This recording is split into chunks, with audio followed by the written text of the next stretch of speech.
Praise the Lord.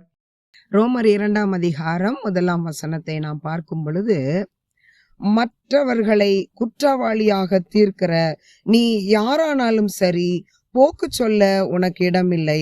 நீ குற்றமாக தீர்க்கிறவைகள் எவைகளோ அவைகளை நீயே செய்கிறபடியால் நீ மற்றவர்களை குறித்து சொல்லுகிற தீர்ப்பினாலே உன்னைத்தானே குற்றவாளியாக தீர்க்கிறாய் என்று பார்க்கிறோம். பிரியமானவர்களே, இந்த வசனத்துல நாம் தெரிந்து கொள்வது என்னவென்றால், ஆண்டவர் சொல்லுகிறார், மற்றவர்களை குற்றவாளியாக நீ தீர்க்காதே என்று உறுதியாய் சொல்லுகிறதை நாம் பார்க்கிறோம். பிரியமானவர்களே, பாருங்க, தாவீது சொல்லும் பொழுது, சங்கீதம் 51 சொல்லும் பொழுது, நான் துர்குணத்திலே உருவானேன், என் தாய் என்னை பாவத்திலே கர்ப்பந்தரித்தாள் என்று சொல்லுகிறார்.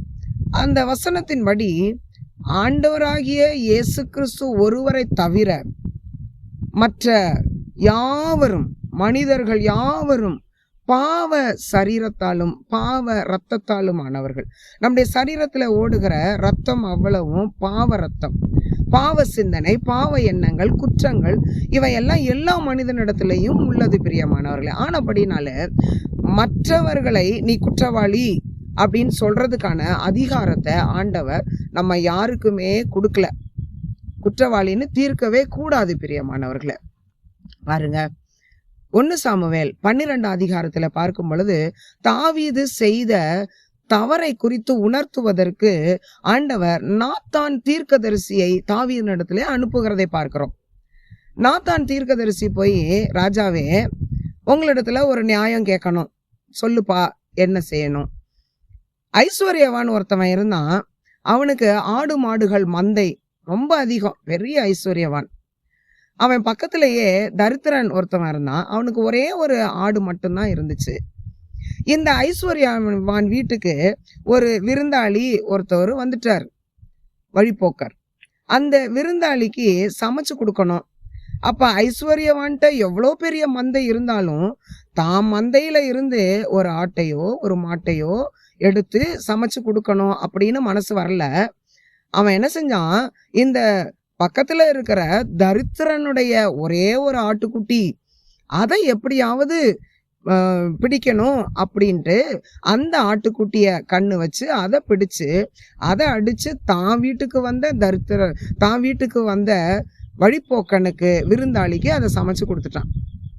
இந்த குற்றத்துக்கு நீங்க என்ன தண்டனை கொடுப்பீங்க ராஜாவே அப்படின்னு கேட்டப்போ, அந்த தாவீது ராஜா சொல்றாரு, யார் அது?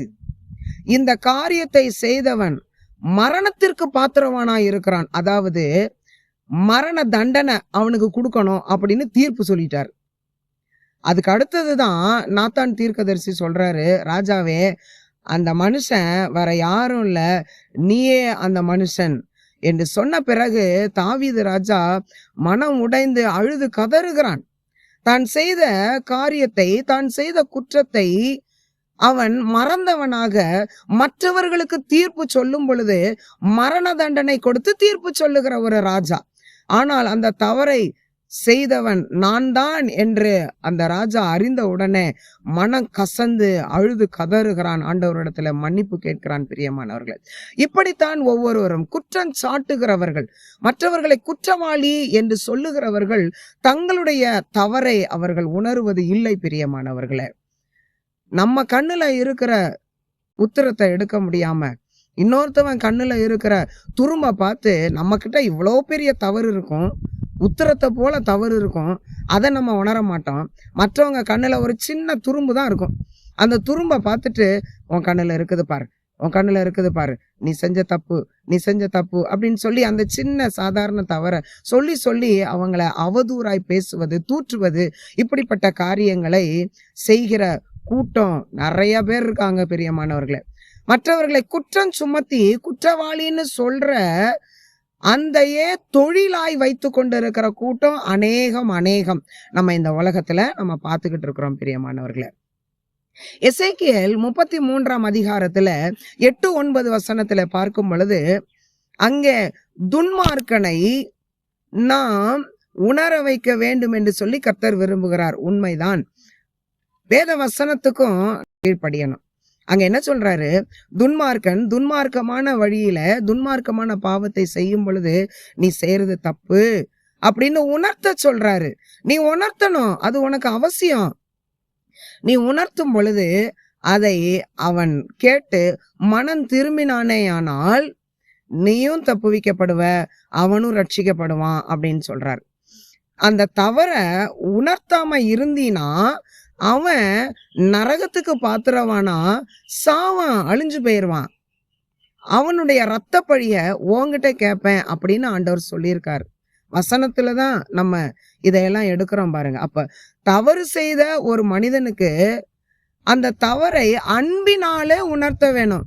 தம்பி, தங்கச்சி, அக்கா, அண்ணன், இந்த தப்ப தயவு செஞ்சு கொஞ்சம் மாத்திக்கிட்டீங்கன்னா நல்லா இருக்குமே அப்படின்னு அன்பினாலே அவர்களுக்கு ஆலோசனை சொல்லி அதுல இருந்து அவர்களை மீட்டு எடுப்பதற்கான வழிகளை நாம் காண வேண்டுமே தவிர அவர்களை குற்றவாளி என்று தீர்ப்பு சொல்ல, நியாயம் சொல்ல ஆண்டவர் நம்ம யாருக்குமே அதிகாரம் கொடுக்கவே இல்லை பிரியமானவர்களே.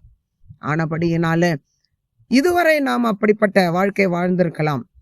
ஆண்டவர்கிட்ட சொல்லலாம், ஆண்டவரே நான் குற்றவாளின்னு மற்றவங்களை தீர்த்து நியாயம் பேசி அவர்களை தூற்றுகிற வேலையை விட்டுட்டு அன்பினாலே அந்த ஆத்மாவை ரட்சிப்பதற்கான வழியை தேடி நான் கீழ்ப்படிந்து நடக்க உங்க வசனத்துக்கு எனக்கு உதவி செய்யுங்கன்னு சொல்லி நம்ம கேட்டோம்னா கட்டாயம் ஆண்டவர் நம்மை மன்னித்து ஆசீர்வதித்து நடத்துவார். பிரியமானவர்களே, இந்த காரியத்துக்கு நாம் விலகி கர்த்தருக்கு பிரியமாய் நடப்போமா? கர்த்தர் தாமே நம் ஒவ்வொருவரையும் ஆசீர்வதிப்பார். ஆமேன்.